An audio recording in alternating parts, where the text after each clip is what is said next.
നമ്മുടെ പ്രിയ കലാകാരൻ അന്തരിച്ചു. പ്രണാമം അർപ്പിച്ച് കലാസാഹിത്യലോകം. പ്രശസ്ത ബാലസാഹിത്യകാരൻ PI ശങ്കരനാരായണനാണ് അന്തരിച്ചത്. 80 വയസ്സായിരുന്നു. വാർദ്ധക്യ സഹജമായ അസുഖത്തെ തുടർന്നാണ് അന്ത്യം സംഭവിച്ചത്.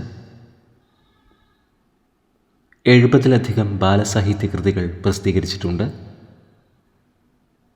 ബാലസാഹിത്യ ഇൻസ്റ്റിറ്റ്യൂട്ട് അവാർഡ്, സമഗ്ര സംഭാവനയ്ക്കുള്ള കവി സമാജം പുരസ്കാരം ഉൾപ്പെടെ നിരവധി അവാർഡുകൾ തേടിയെത്തി. 80-ാം വയസ്സിലാണ് പ്രിയ സാഹിത്യകാരൻ അന്തരിച്ചത്. പ്രണാമം അർപ്പിച്ച് നിരവധി പേരാണ് ഇപ്പോൾ സോഷ്യൽ മീഡിയയിൽ എത്തുന്നത്. ആത്മാവിന് നിത്യശാന്തി ലഭിക്കട്ടെ എന്ന് നമുക്ക് പ്രാർത്ഥിക്കാം.